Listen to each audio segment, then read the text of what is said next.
And joining me now is our investigative correspondent, Patrick Terpstra, here on set with me in Washington. And Patrick, I know you have actually gone out and found some of those first responder, those calls in the initial moments after this shooting. What have you learned? Yeah, I've really been looking at the timeline, and we know that this mass was taking place beginning at 8:15 in the morning local time. And this was actually a pretty big mass. Keep in mind that almost 400 students attend this school. This was a mass to mark the beginning of the school year. About 15 minutes into it, shortly before 8:30 in the morning, calls to 911 started coming in. Gunfire, dozens of rounds being shot. Take a listen to some of the audio from first responders that we've been able to pull. Possible active shooter 509 West 54th Street, Minneapolis. LTAC 10E looking for all assistance. That's actually true. Sounds like they have 20 victims. The eight troopers responded. We've seen a lot more medical. Multiple victims. That's where EMS will come in. And anybody not on scene, do not respond to the scene. We should try and save some resources on 35W northbound so that we can get some of these ambulances free-flowing towards HCMC.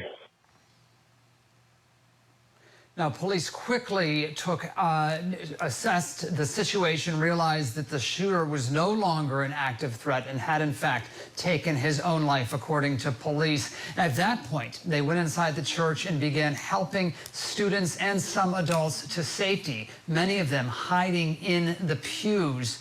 2 children killed tragically in this incident. And again, we had 17 injuries that we were told about, 14 of those children. But the good news from Governor Walz there is that all of them are expected to survive.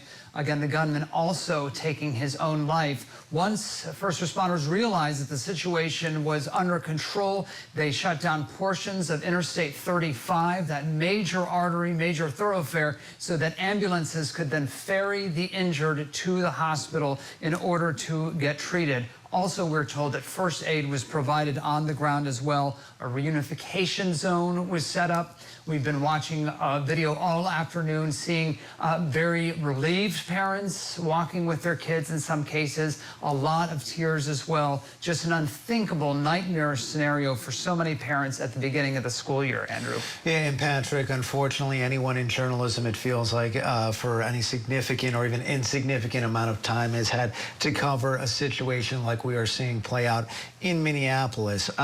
The fact that 2 children have passed away, it seems like it could have been a lot worse given some of the numbers of children gathered inside that church. Absolutely. And of course, at this point, not only is there relief, but there is a lot of remembrances for the 2 that did die, and so many questions about this shooter named Robert Westman, leaving behind apparently a manifesto as well as some video that we've been reporting on all afternoon that law enforcement is now combing through.